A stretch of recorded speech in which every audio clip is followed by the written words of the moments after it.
What's going on, ladies and gentlemen?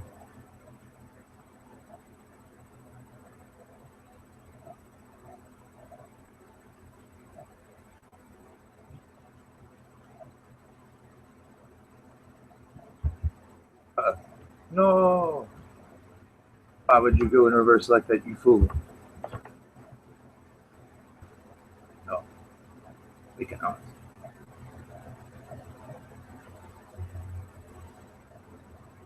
Okay, here we go. Well, that was an awkward beginning to this. What's going on, ladies and gentlemen? Cover Killer Nation here. As you can probably tell, I plotted this without really recognizing the fact that it was about the storm. And that is the reason why I'm a little bit tardy. So that's kind of the reason why we're a little bit tardy here. Also, I went and grabbed something to eat, so if you see me chomping on some stuff, don't get jealous. How long am I going to be here, Diego? Usually these things run about an hour. I don't know if I'm going to do any longer than that or not. We'll sort of just see how everything goes. This was kind of a last-minute decision, actually. And I think unless I get the itch to do something specific in the future, this is how I'm going to want to run a little bit more of the streams that I do, where there's a little bit more of an input as far as topics are concerned from you guys, and just kind of see where everything goes. James, that's obvious. It's Surfer Rosa, and that was amazing. But yeah, this is, as they say, Any Topic Monday, which is a horrible, it's not alliterative at all, like you would typically traditionally see for events such as this one. I will come up with something snappy whenever it comes to my brain, which who knows when that will be, considering my brain is a random piece of junk. So, chat, you guys are the catalyst tonight. So anything that you want to talk about, I will see something that I like, I will speak about it. If I don't talk about something that you suggest, do not get upset. Actually participate in the conversation, things like that. We'll see how this goes. Like, for example, I froze. Oh, for a minute there. For example, we have Merkin here asking me what my favorite pizza topping is. And I really prefer just to have my pizza with just cheese. However, I like much. You don't want to try to throw all this other rugged and ridiculous crap on it. So moving right along, we have the Rock and Roll Corner asking my favorite punk bands, and mine are pretty standard, to be perfectly honest. You know, groups such as the Ramones and the Sex Pistols are ones that I've listened to more than the most. The Clash is another group that's definitely.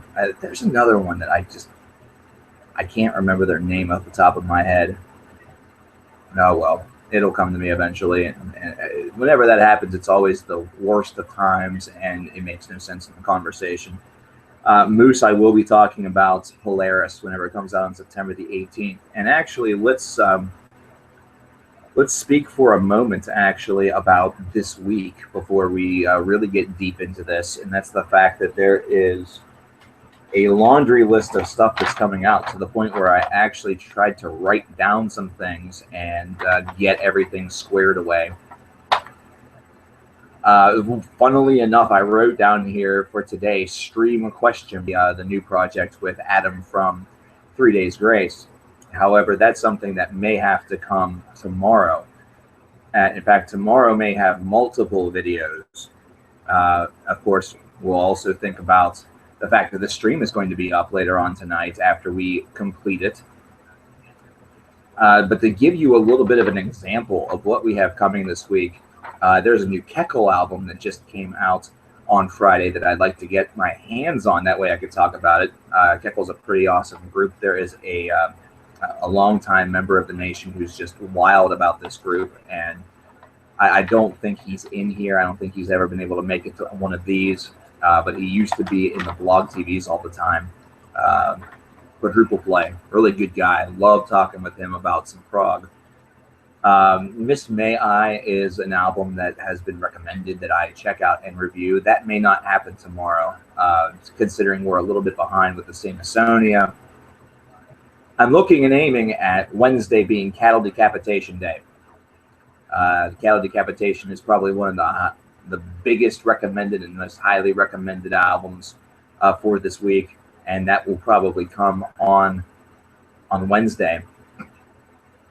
And Thursday is going to be a little bit interesting because that's going to be Fear Factory.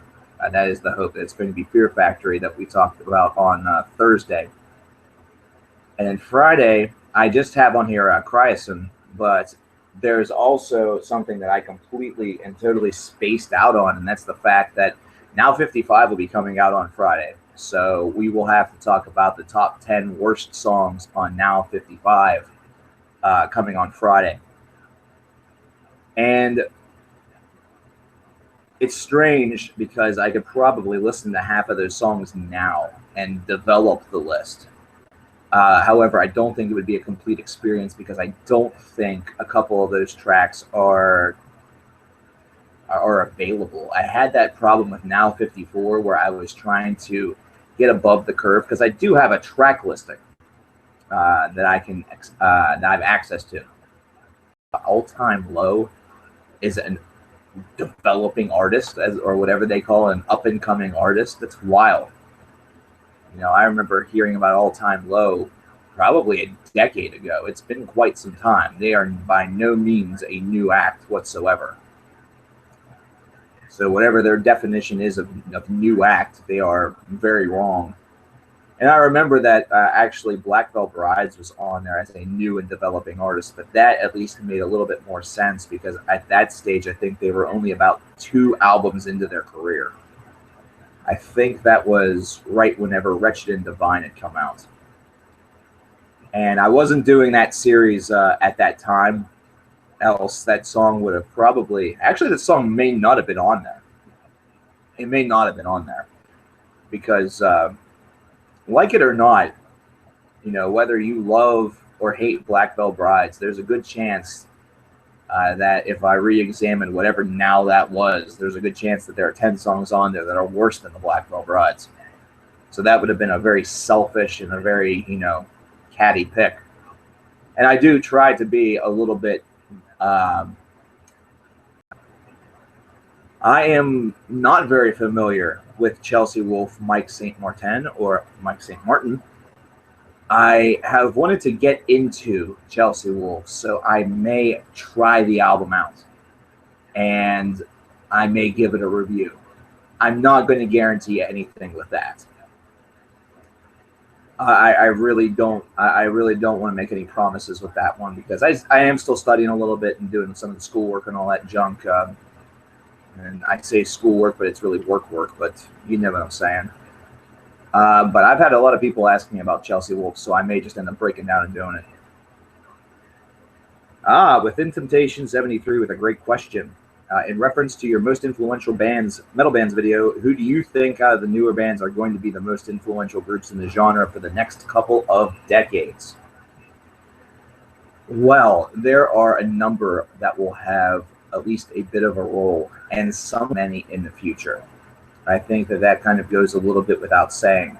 But then you have to look at groups such as Mastodon that are going to have a wild impact on what the future of music sounds like, considering their blend of kind of taking their sound and going a little bit more progressive with it and adding some new facets here and there and just kind of going wild with it, you know, having some fun with it.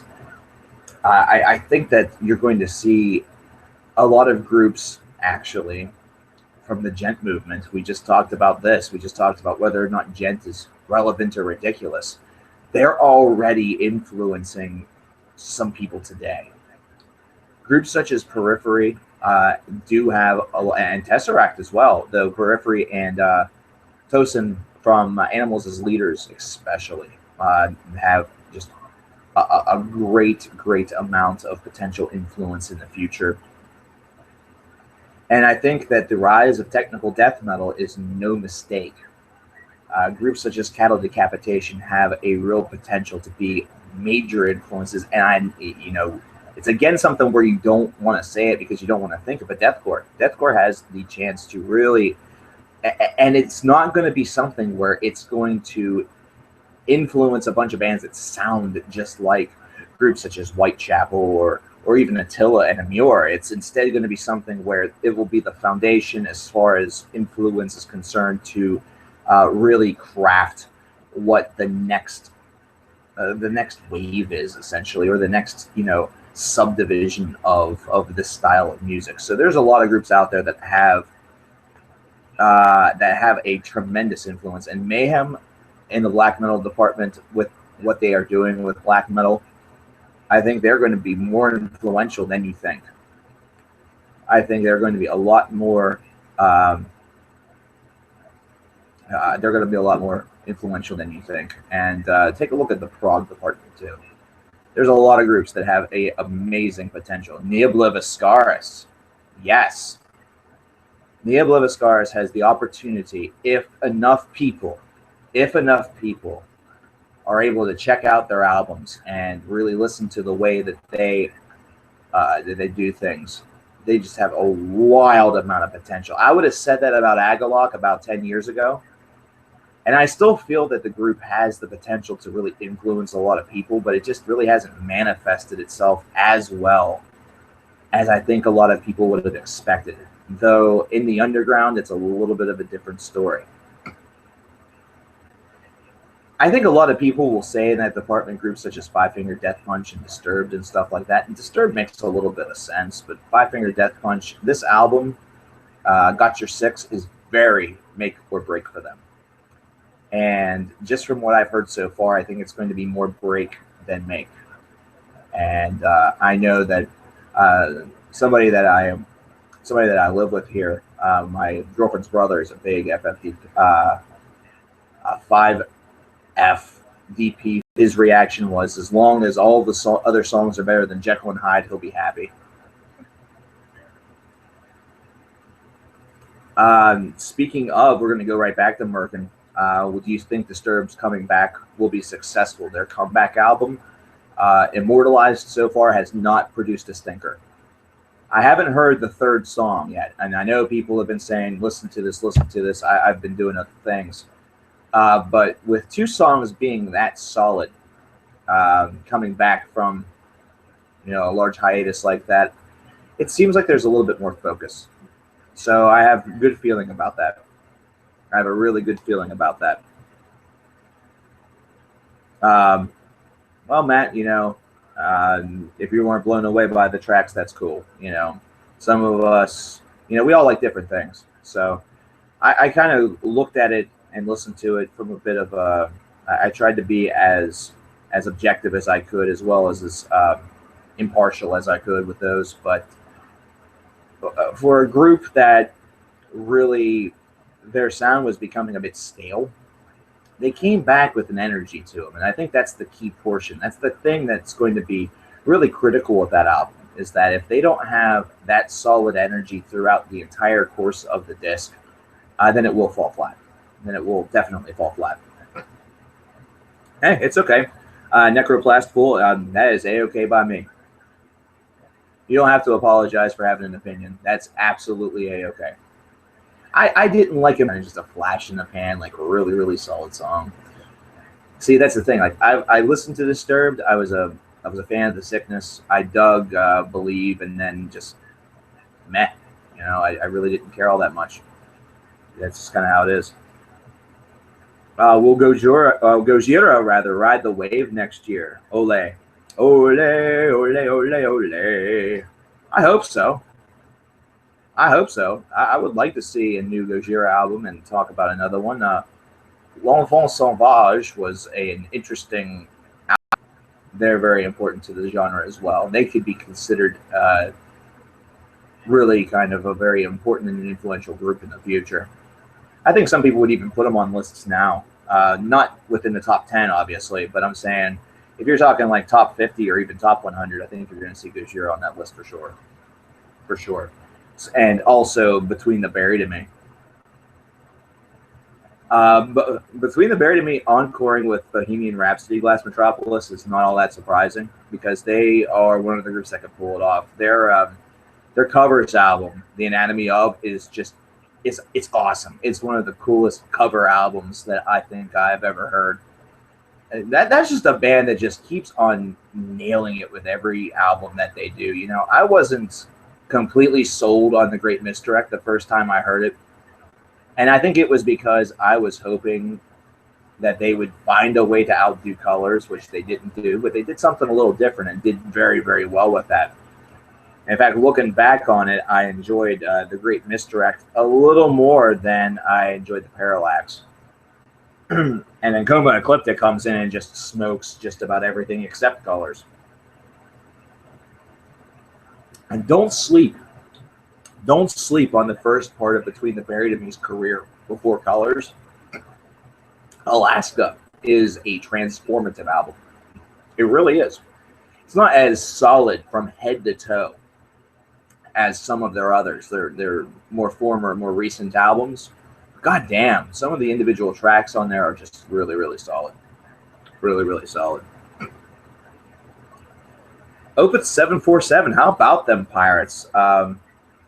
If we could just figure out the Reds and the Brewers, I think we would have a chance, maybe not to win the division, but at least get it to the point where we are the host of the wild card game, no problem, no whatever. And just as long as we win that game, we have a chance. Because if we end up going up against St. Louis in a 7-game series, I don't think they win that series. That being St. Louis, I don't think they win that series. St. Louis is a very resilient team. They're fantastic, and they're a team that should scare the hell out of us, but they don't scare the hell out of me. They really don't. Mainly because this Pirates team, I feel like, has just so much heart. They play really hard. Marty Friedman was Megadeth's best guitarist. Ash. That could come into question. That could come into question. The new bloke that they have, Kiko, is from Angra. If you haven't checked out Angra, I should put them on a 10 awesome songs because Angra is just a phenomenal band. They're really, really good. And Glass Metropolis, Selkies, The Endless Obsession. Weirdest freaking song title, but it's amazing. It's a really cool track. I really, wow. What kind of new bands must we watch out for, Ole? That's the fun part about it. Who knows? Who knows? Consider some of the stuff that you see on YouTube that isn't necessarily original. There's a bloke out there, and I'm not talking the guy that was just in all the fracas with Trapped. We'll talk about that here in a little bit because I'm still confused. But there's a bloke out there from Norway who does a lot of heavy metal covers of classic songs like Take On Me or Poker Face, or, you know, it's not a classic song, but you get what I'm saying. They're all heavy metal cover versions, and he just did one for All About That Bass recently, which was hysterical. And I'm watching this guy, and I'm identifying all of the different, you know, influences that he has just based off of the sound that he's playing. Some wild hybrids could be coming if some of these guys are in bands. Some wild hybrid where you could see various styles of heavy metal incorporated not only within songs, similar to what you get with Between the Buried and Me and a band that we just lost, Arsonists Get All the Girls, but also I heard a little bit of Lamb of God influence. There's a heavy Pantera influence because he's in a Pantera cover band. But then there was also some mellow death, you know, things that seem to really, they fit very well together. But I also feel like he has all of the potential to go even deeper into death metal and also explore a little bit of progressive territory because he has the licks. He has the skill. He has the skill. Oh, you know who I'm talking about all day? Yeah, I forget the name. It's like something Frog Studios, though. I know that much. And actually, yeah, I never did review that new Electric Wizard album. Man, that was a rough time. That was a really rough time. Cool album, though. Really enjoyed it. Really enjoyed it. Within Temptation, do you think North America's metal market is big enough to support a huge festival like Wacken? Yes. Yes, I do. That would be the aim of like a CKN fest. I would not want to do the festival unless it was huge and unless it really incorporated every style of music. And that includes deathcore and all the ones that get a lot of heat and get a lot of criticism. I would throw them on there too. Because you need to have something that essentially creates an exodus. And obviously in America, which is a larger country than some of the European countries, not pointing any fingers or dissing or anything like that, you would have to do this in a couple of different locations. Like you would almost have to have about 6 or 7 different shows, maybe 5 at the very bare minimum. But you have to set up something that just has an exodus, idea to it. If you do something like that, say in like Seattle or something like that, you get some folks from Canada coming down. You get some people from, the metalheads from states such as Wyoming or Montana or Idaho, Oregon. You throw on Agalock to a Seattle show, and it's basically like a homecoming. You'd obviously have to do one in a major market like Los Angeles. You absolutely have to do that. It's almost quintessential. And then whenever it comes to the East Coast, you look at New York. You look at Chicago. Imagine a Chicago Metal Fest. How freaking crazy that would be. And I would be really tempted, although I don't know anywhere around here that would be big enough to handle something like this. I would want to do something really close to home to sort of try to deliver. But I also know what would happen if I did that. If I did that, all those little blokes in the little local bands that probably never would have fucking talked to me because they think I'm some elitist douchehole would have come up to me and be like, "Hey, let me be in your show, man. Come on, man. It's a metal show, man. We're a metal band, man." And I'd have to tell them to go fuck themselves because pretty much 99% of them suck. Do I like Sabaton? Yeah, I've reviewed a couple of their albums, actually. I think the most recent one, is the one I definitely touched. 1,400 videos tends to destroy your memory. That's all I'll say. Necroplastic, you're right. We do have Prog Power. We do have Prog Power. I've never gotten a chance to go to Prog Power though, which sucks. Which would be really, really cool. The first and last concert that I was located at, that I was there. First ever concert was a local show. It was. Oh, no, that's a lie. That's the first metal show I was ever at. First concert I ever attended, I was in the 2nd grade. I got to see the Shirelles, who are a old R&B group from my parents' era. And they love the 60s, the early 60s, doo-wop from the 50s. And it's just a great group, and it was a great show. The last show that I went to was actually just 1 week ago. It was Brandon Flowers. It was for my girlfriend. She's a huge Killers fan, and let me tell you, Brandon puts on a heck of a good show. And the support act that he had, actually, whenever we went to see the Killers, the support act then was a band called the Virgins, who they are no longer around. In fact, they broke up just a couple of months after we had seen them. And now their lead singer, whose name escapes me at the moment, is doing a solo act, and he was the guy who supported Brandon, and he was excellent. He was really, really cool. Thanks for getting you into Opeth 94. Absolutely, man. No worries. Do I like Weezer? Yes, I do. What do I think of Pig Destroyer? They destroy. The Kiss Farewell Tour in Chattanooga, Tennessee. I was in a stream last night because I love to see. I love to watch a dude that's from the Pittsburgh area play some games, and Rocket League is my new obsession.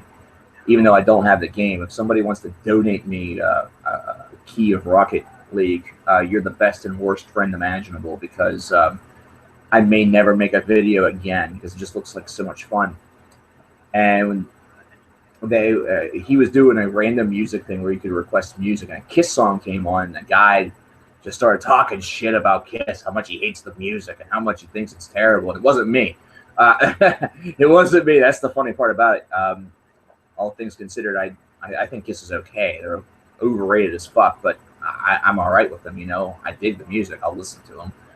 But all of a sudden, all the messages got deleted, and he disappeared. He was gone. I was like, holy shit! The fucking Kiss Army got him. Everyone laughed. Everyone loved it. Everyone loved it. Have I ever been starstruck? Whenever I met Zakk Wylde, I was a little starstruck. I was also really starstruck whenever I met All Shall Perish, and they told me that they had watched my review of their latest album. That was crazy. That was really cool. I also remember seeing, it was, I think, at an Overkill show.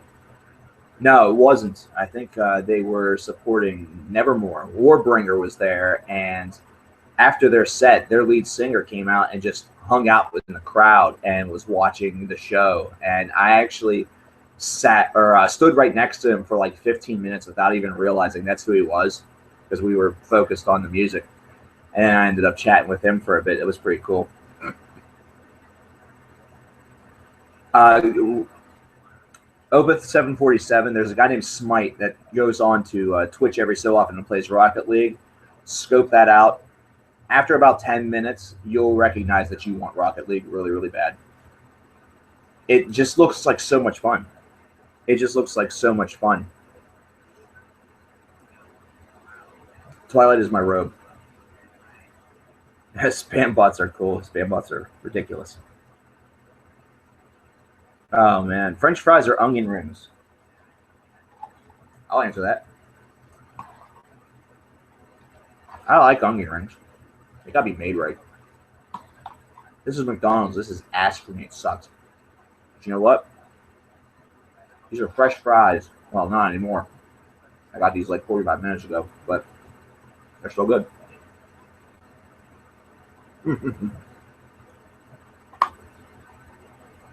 Ashley knows who Ghost really is. Well, you know what? Don't tell me. Don't spoil the surprise.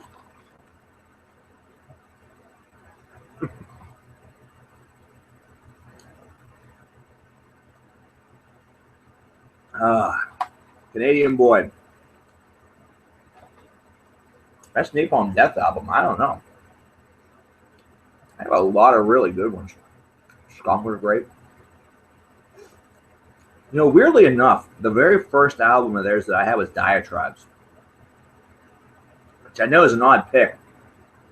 And whenever I first got it, I hated it. I didn't like it very much. And then I just popped it in. I think it was a year after I got it. Listened to it again. I love the fuck out of it. I really love that album. Curse the Crawl is just a ridiculously good song. But they made a couple mistakes on that album. Just a couple. Aside from that, the rest of it's really good.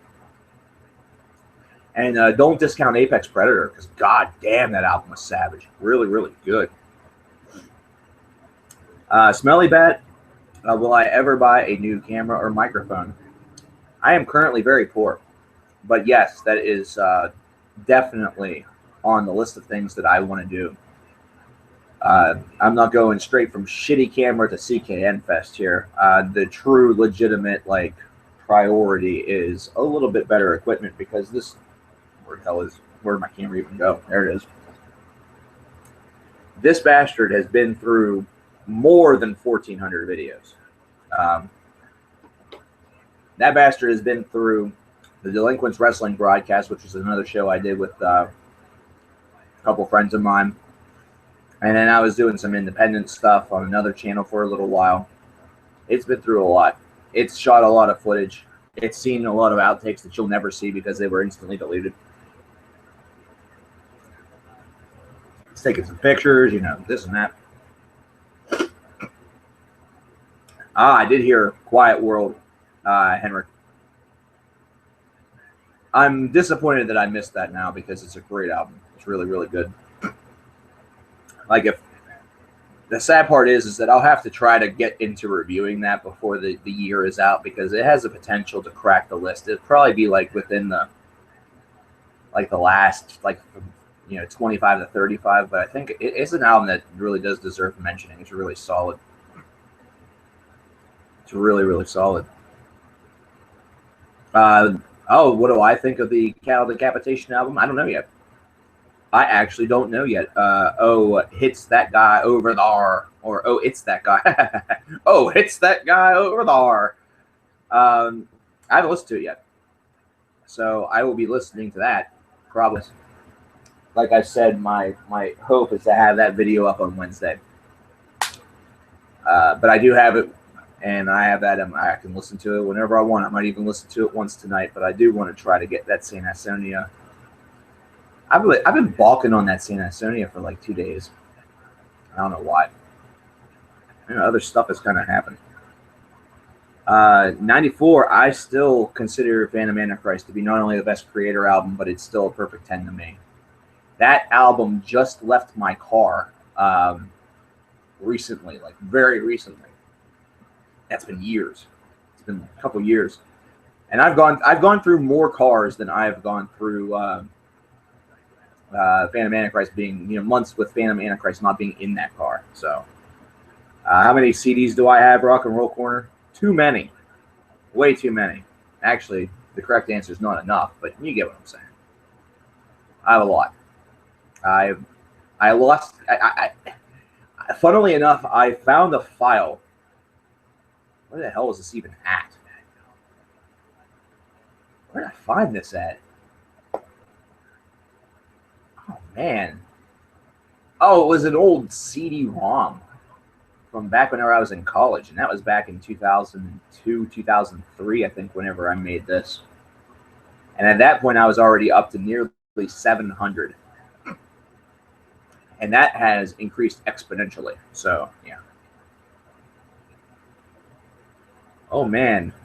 Making you think Anthrax shouldn't be on the Big Four. Man, shots fired right there. Shots fired right there. Here's my question. Who would you, and this is for everybody, this isn't just for making you think, who would you replace Anthrax with on the Big Four? I'm thinking either Testament or Exodus. Whenever the group first came out and they were on the radio constantly, I was bothered by them. Now that I don't hear the stuff as much, I want more on the radio. I like them. I'm a fan. Great vocals. Just tremendous vocals. Black metal vinyls, none. I sadly have 0 because my store sucked whenever it came to getting anything that wasn't really popular. Overkill. How could I forget Overkill? Maybe because it was all East Coast. And, oh, no. It really doesn't matter. Overkill's a good pick, too. Megadeth. Megadeth is part of the Big Four. Nickelback, yes.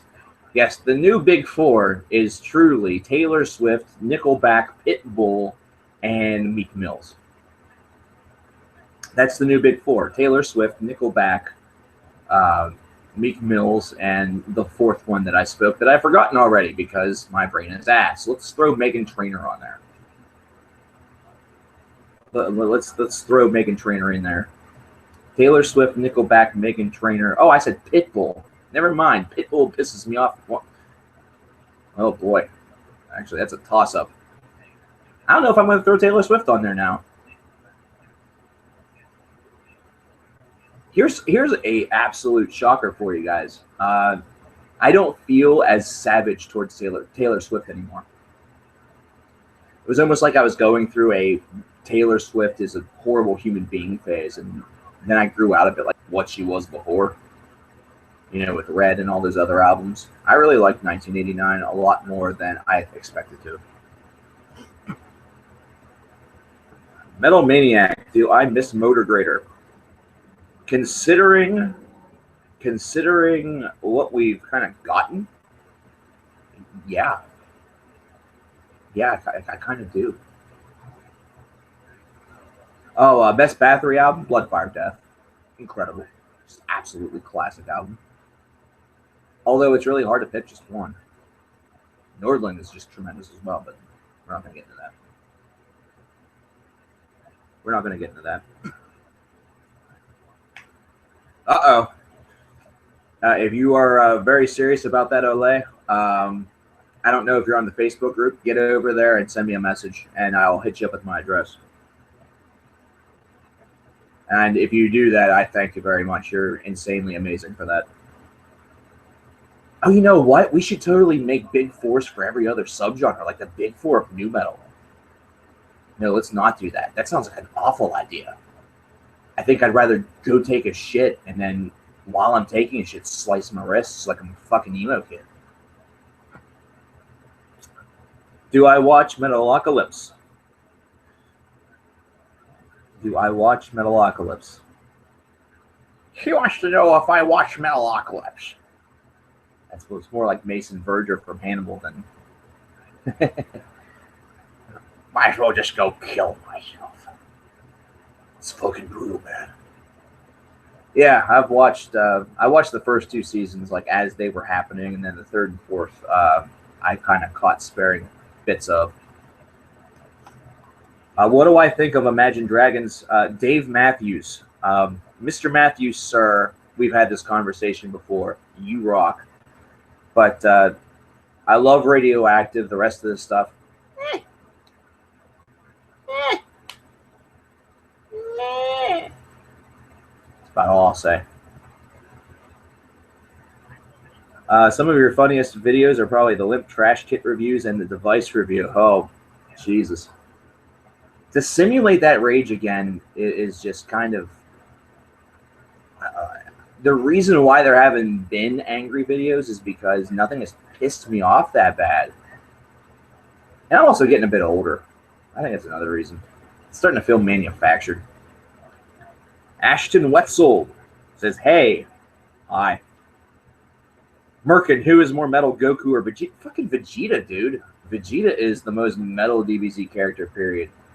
I don't even care if there's a character on there named Mr. Satan. Mr. Satan's a clumsy asshole that's full of himself. He's got a closer distinction to Pitbull or some fucking douche-a-lot than Vegeta's fucking metal as fucking hell. It's amazing. It's incredible. It is incredible. Talk about Planned Parenthood selling babies. Sometimes you need spare parts. What do you think of Primus? Fucking awesome. Primus are a really cool group. Always a really, really fun group to listen to. Primus and the Chocolate Factory from last year was really kind of an underrated surprise. It was a lot of fun to listen to, even if the Oompa Loompa songs that they did got very, very irritating by the end of it, considering they didn't have much deviation to them.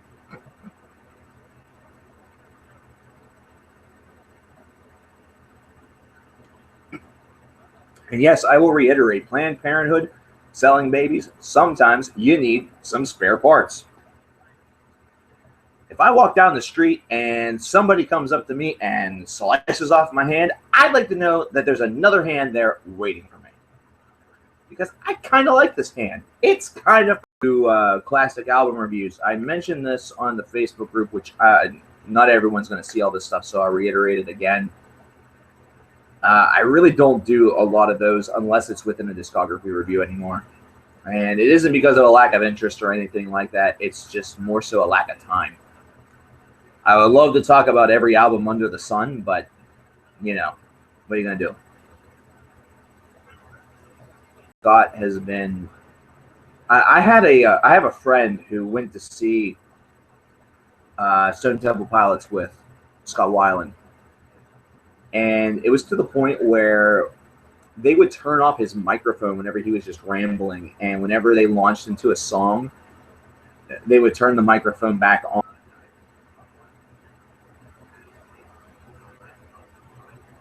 Oh, boy.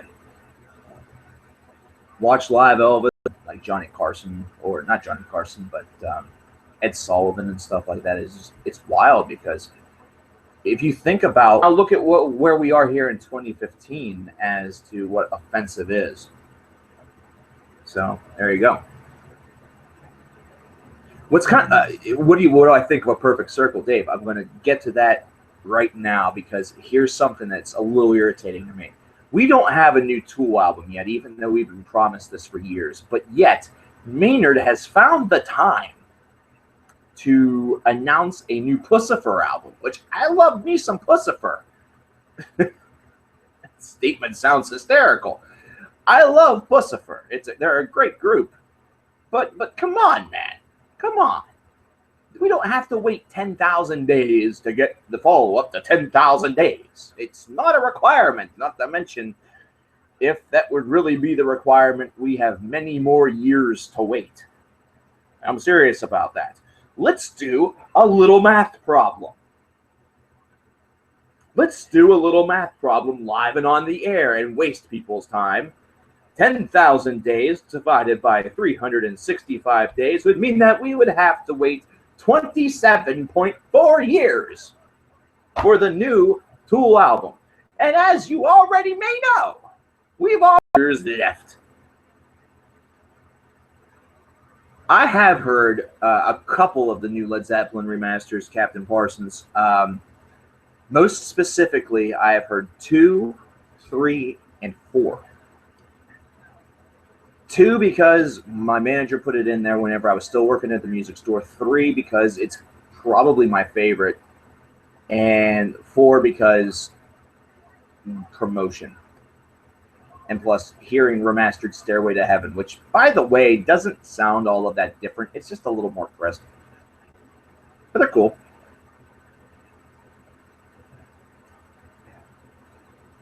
It, 10,000 Days is, or the follow-up to 10,000 Days, because it doesn't even have a title. See, that's one good thing, I guess, about Axl Rose. He at least gave us a title of the album. With Maynard, we don't even know the title. For all we know, it could be called, you know, Slippy Spotted Balls Fornicating with Maynard's Dick. Or it could be called Tiddly Fuck. We wouldn't know. Not until it came out. But I still have more respect for Maynard James Keenan than I do Axl Rose. Especially within the past, like, decade or so. I would do a review of Chinese Democracy, but I think that would be one that I would do just to see what people would say.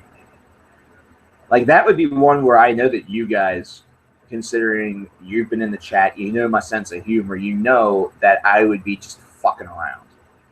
I'd just be doing it for the fuck of it. There'd be no true motivation behind it aside from just pissing people off. What the hell exactly did it say? We're going to read this. We're going to read it live. This person is going to be famous without being famous. Tool's concept is teaching us patience. I thought that's what Guns N' Roses was trying to do. They even wrote a song about it. Okay, we're going to look at this here. There's the one from the guy that says that I'm just a, okay, here it is. Oh no, it disappeared. You stupid phone. Okay.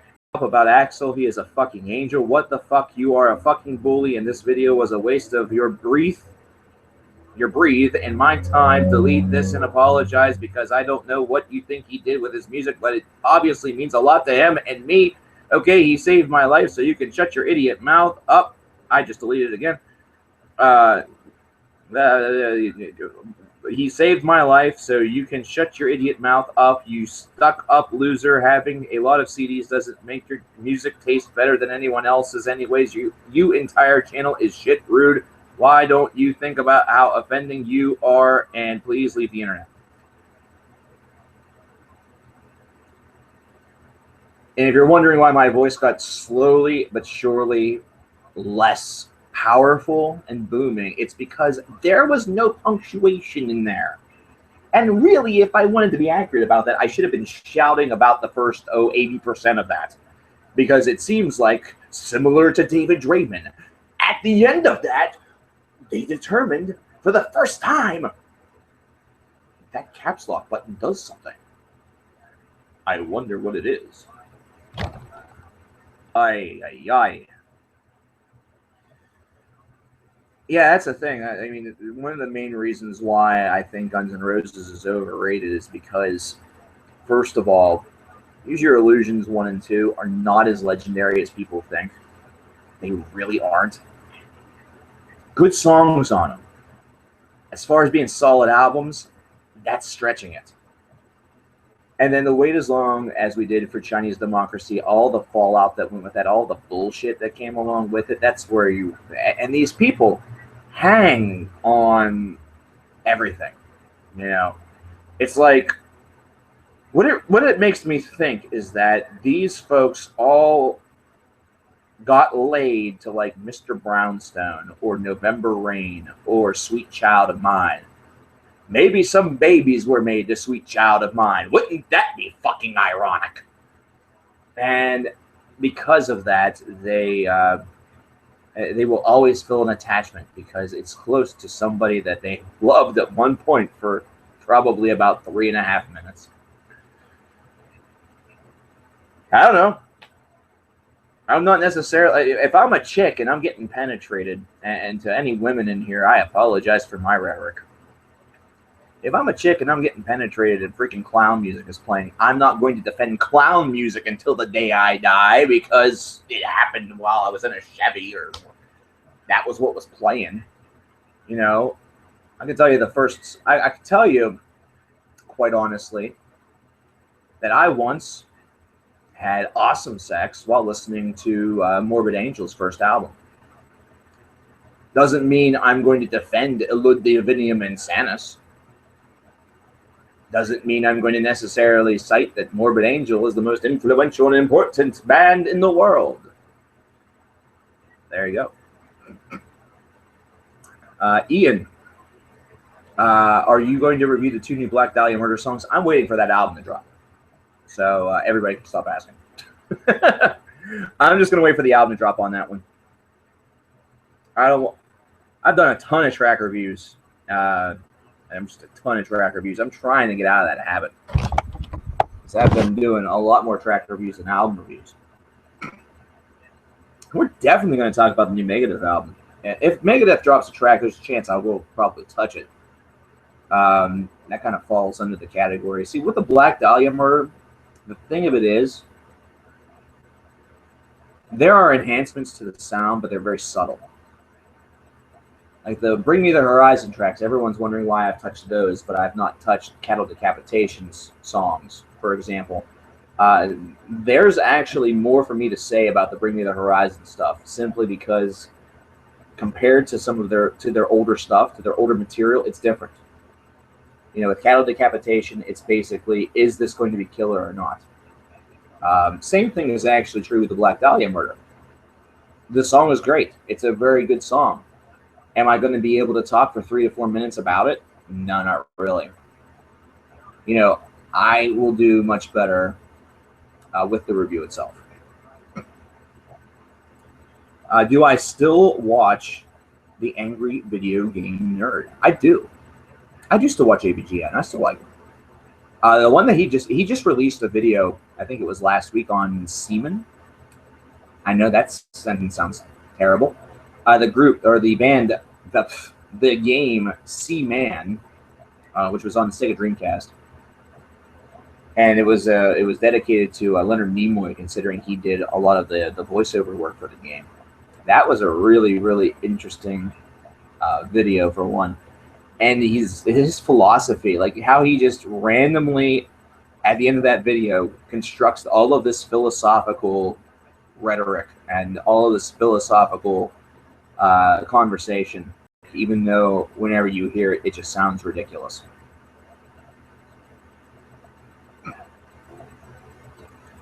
Within Temptation 73, ECW, my favorite wrestling promotion ever, hands down, and no, not WW, ECW. I don't know about my favorite promotion. I watched mostly WWE stuff, but I also caught some WCW back in the day, and there was always a difference between the two. Like even whenever the NWO was running wild, I really felt that WCW just offered a little bit weaker of a product overall. And you know what kind of proves that a little bit is TNA. See, with WWE, they tried the NWO angle whenever they acquired Hall and Nash and had Hogan, and it failed miserably. And it was booked badly as well. There's another YouTuber out there that does it's all about how I would have booked different things, and one of them I think was the NWO run. Another one was the Summer of Punk, how he would have booked the streak being ended, the Undertaker's WrestleMania streak, and another one was how to book the Nexus cycle, that whole super group idea, which it seemed like TNA did to death. You know, they just resurrected the corporation in the form of the Authority, and that's already getting to be just way too much. The Seth Rollins aspect of that is really interesting because of him being called the Architect.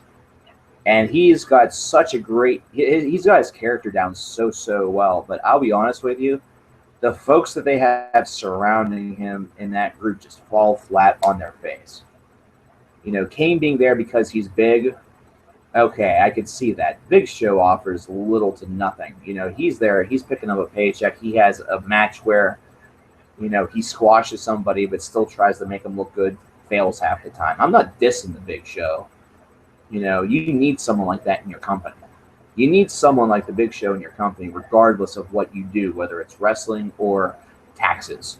You need somebody who goes in there, gets the job done, you know, punches the clock, and would never, ever think about leaving.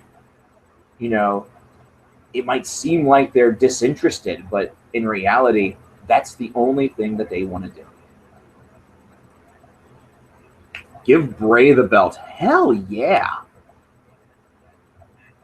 Hell yeah.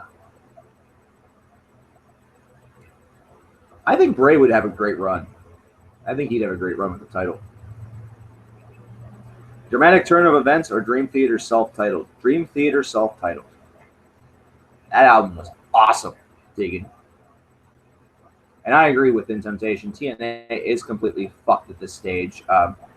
Did you see the sick bump that Jeff Hardy took earlier this year at Lockdown? They were trying to write him off TV, and he fell on his head on steps. He was knocked out for a while. It was crazy. Oh, wow. Terry Kath. Chicago is fantastic. Chicago is a really, really awesome group that I don't think enough people from this generation really appreciate. I was fortunate. I was with a group of guys in school that were all band geeks, so they loved Chicago. Ash Kruger, anyone over Cena? You know what? Cena has had terrific matchups over the past couple of months. I don't know who whispered in his ear to do this current idea with the U.S. title and doing the Open and everything like that. I'm pissed that nobody has been able to take the title from him, but all the matchups have been great. He had a matchup with Stardust, with Cody Rhodes. You put Cody Rhodes in there with some mid-carder or some low-end jobber, Cody looks awful. John Cena made Cody Rhodes look like he deserved not only a U.S. title run, but if he were bigger, he deserved like an Intercontinental title run. It was crazy. Like, he brought the best out of him. He brings the best out of a lot of people. That's the bad thing. That's the double-edged sword here. He always wins, which pisses people off because he's been made and built to be Superman. But in reality, there are superstars that bring their A game against John Cena, and really the matchups end up being tremendous. And another thing that this angle has been great for is the fact that now John Cena is not facing off against Randy Orton and really the same bunches of people that he had been facing off against for a number of years. It is now new and different, and the chemistry is wild. See, like it or not, Cena and Orton did have chemistry, but it became so automatic that the WWE could put them in a rivalry together to stopgap any problems that may have happened. And it got to the point where they ran out of things they could have done to one another. You know, they ran out of ways to really perpetrate the angle, because at that point in time, it was at the end there, it was just like, well, I still kind of hate you. I still kind of hate you. Let's fight about it. You know, that's about as exciting as it felt. Is Cody Goldust's kid, Brian? No, they are brothers. No. Goldust and Stardust are brothers. They are both Dusty's kids. They're Dusty's boys. They are Dusty's boys. Do I like Cena and Orton together? I remember that a couple years back, Cena was in a handicap match, and Randy Orton ended up being the surprise tag team partner for Cena, and I remember the place going nuts. It was like a dream come true for so many people. I wouldn't want to see it. I wouldn't want to see a long angle based around it, principally because there were a lot of like bring two foes back to together and make them like this over team. Think about the Rock and Sock connection. How did we get derailed to wrestling, by the way? But no, I don't like them together. Do I collect vinyl? I do have a lot of vinyl. A lot of my stuff is old. I have a big classic rock vinyl collection, and even some classic, some classic pop, like some boy and girl group stuff. I just got a bunch of records actually from my great uncle that are from the 50s and the 60s, and maybe even before that. There's actually some country in there too. Love Johnny Cash though. Love Johnny Cash. Don't have nearly enough Johnny Cash albums. For as common as they are, I don't have nearly enough. I love collecting like Zeppelin stuff, Pink Floyd. Getting Pink Floyd vinyl is just phenomenal. He still hasn't forgiven me. It's become a joke. That's how long it's been. He didn't forgive me at the moment. He was really savage toward me a little bit about it, but now we just laugh about it. It's hysterical. CKN doing a series on vinyl may happen in the future, but my lord. For all the other things that I would like to do, that's kind of like the last thing on my mind. Who would you make the WWE heavyweight and the tag team champions? I love how wrestling has hijacked this. This is so fun. I haven't talked about wrestling with time whenever she was there. And poor her, she's just sitting there and she just takes it. She's listening to it. She's like excited that her best friend, which was me, and her boyfriend were getting along and stuff. Secretly speaking, kind of love her. Still do, even though we barely talk. But I would give right now the heavyweight championship, and this is kind of my thought process. See, whenever Brock came back, I would give the title right now to Dean Ambrose. I would let Ambrose run with it for a little bit, probably about 1 to 2 months. The one thing that I would not do is have the Authority make him weak by week. By making it where every single win that he gets over the Authority is based around shenanigans. You gotta give Dean a couple of clean wins. You gotta have to give Dean a couple of clean wins. Then, what you do is you have a triple threat match that features all 3 members of the Shield. By the way, during this time frame, because I fucking hate this idea, you have Sheamus try to cash in on Dean Ambrose, and he fails. Because Sheamus having the Money in the Bank contract is garbage. The Money in the Bank should have been, or should be, I don't think he was in the match. The Money in the Bank should have been Bray Wyatt.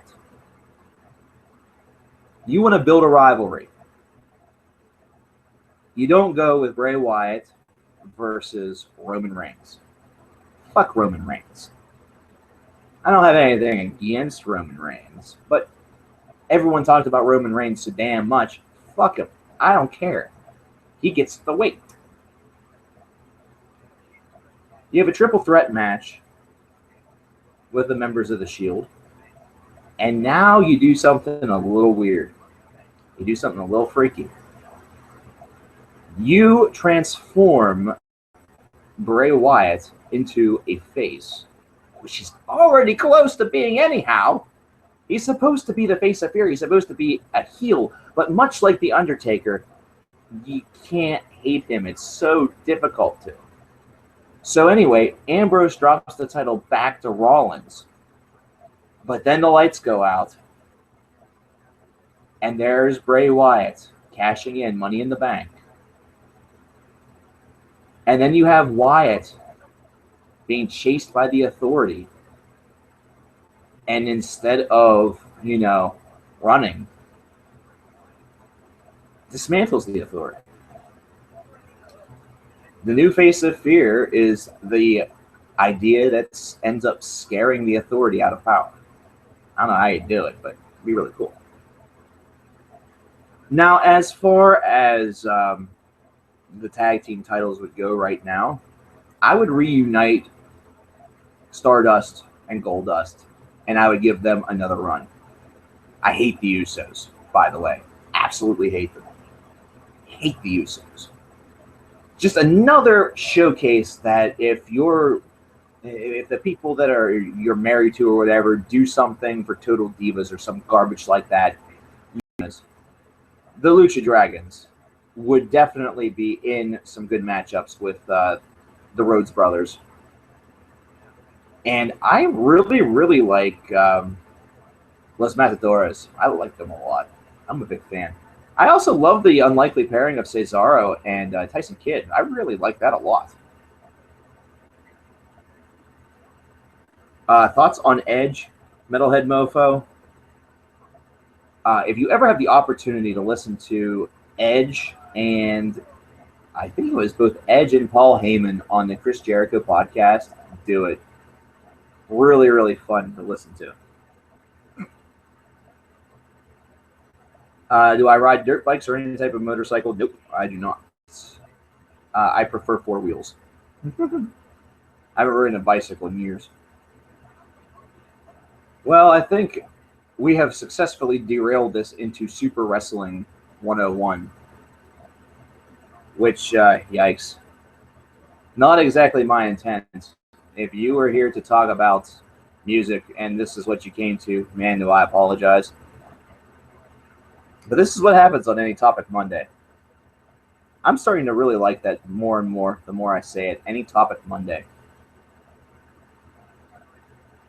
Thank you. I like to think I have great taste in WWE, even though I don't watch very much of it anymore.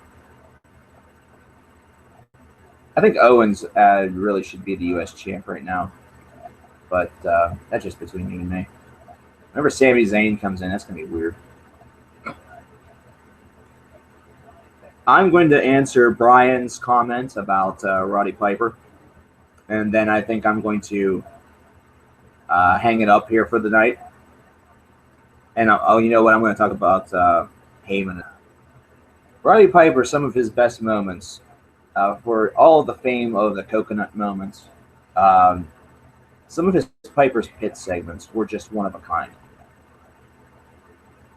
If you look at the WWE with shows such as the Highlight Reel, the Cutting Edge, and stuff like that, you don't have that if it's not for Piper's Pit being such a beloved segment. And that's just it. I mean, that his greatest moments, sadly, are more so on the mic than in the ring. Although the thing that Roddy Piper had that a lot of modern wrestlers should use is that connection with the crowd. I think there's a lot of undervaluing of what you can do on a microphone, on the stick. That is how you tell your story. And that is how you get people behind you. Think of this. Think of somebody who is terrible on the microphone, such as Batista. Batista was not the best on the microphone. Let's just be real here. Not until he turned heel. Whenever he turned heel and became a whiner and, all about the corporate stuff and, trying to get his opportunity and align himself with evil, blah, blah, blah, whatever it was. Those last couple of promos that he shot, and then especially the very last one whenever he quit the WWE, those were classic. I mean, you heard people cheering so very loudly because he connected, You know, it's harder to connect as a face than it is a heel. They have no connection to him. And then John Cena busts out, you know, essentially a Stone Cold Stunner, and people go nuts. Or, you know, he does a five-knuckle shuffle, which is essentially just a fist right to the face. You know, he does a couple shoulder tackles, and people go nuts. You know, that's because there's a connection there. You know, a lot of people that hate him, a lot of people that love him.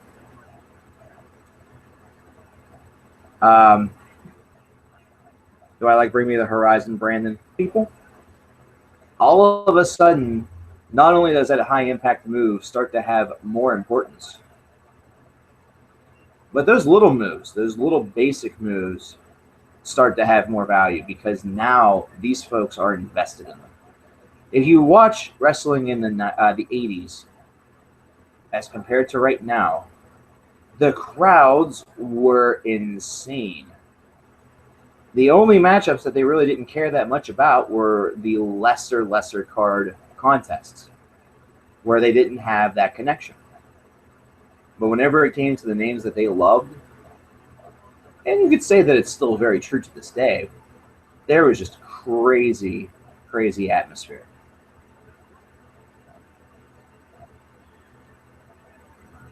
But anywhere, or at any rate, Cena and Emos,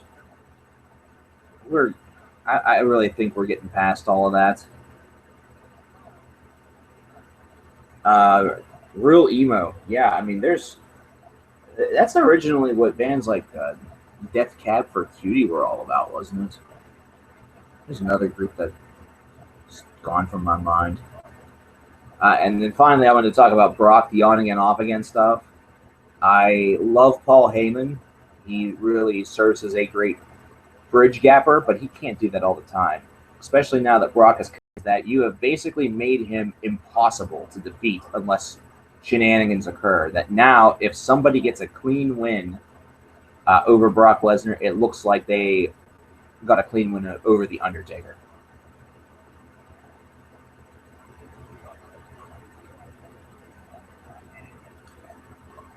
Alrighty, well, ladies and gentlemen, this is the first Any Topic Monday that I've done, and I would say that it was pretty cool. We'll see if it's a smashing success over on the YouTube side. I somehow doubt it. This is a lot cooler live. Definitely spread the word about stuff like this. I may try to do this again, the Any Topic Monday idea, or that just may be what CKN Live becomes, unless I have a specific topic in mind. Donald Trump 2016? No. Absolutely not. Where does Paul Heyman rank among the all-time managers? Top 5, easily. Easily. But, yeah, there we go. That's going to do it. Spread the word, obviously. Tell everybody that you really enjoy this and that if they want to be part of the fun, they should come in. And, you know, like I said, I don't get to everybody, obviously, because a lot of questions, a lot of answers, a lot of things like that. But it's really cool. It's a really cool little endeavor. And this is kind of more relaxing than trying to think about a topic because you end up actually diminishing the value a little bit more than you enhance it by kind of making it gets pigeonholed in just the one topic. And then if you go off course, it just makes everything all fucked up. Obviously, keep on watching. You keep on watching, I'll keep on making them. Watch a couple tonight. You know, we're gonna have a lot to. You guys are gonna have a lot to watch this week, so be prepared. You know, fan funding is obviously out there. Blah blah blah. All of this. Still haven't seen the. There hasn't been a Watch Mojo video yet. Still waiting. Still waiting, motherfuckers. It'll come, I'm sure. So if we just magically get larger in rank one day, don't be shocked. Although I'm not sure how much it's going to really affect it. We're going to see. All right, guys. Thank you very much. Who am I voting for in 2016 right now? Nobody. Doesn't mean I'm not going to vote. I just haven't committed to anybody right now. It's 2015. That's a year from now. All of the people that everyone's going gaga about right now in 2015 have a year to fuck up. And Donald Trump's already proving that that's going to happen. Just going to throw that out there. He's already proving it. And if you think that Ted Cruz is going to do any better, you're fucking nuts. Right now, I think Ross Perot would have a better chance. But that's just me. Mark Wayne, I am just about to go, but I will answer your question about Frank Zappa. Probably one of the most unique artists of all time. If there's ever a list of most unique artists of all time, Zappa may actually be number one. He might be number one. It's possible. Brian, the next show I'm going to aim for is next Monday. We're going to try. Probably right around the same time. If that happens to change, you guys will be the first to know. If you're not a member of the Facebook group, join over there because I always post about streams, usually at least an hour, if not more than whenever they come on. I'm trying to get a little bit more of a dedicated schedule down. Originally, I wanted to do Tuesdays, but nothing is concrete yet. Until that happens, just stay tuned. And yeah, I'll see you guys later. Peace.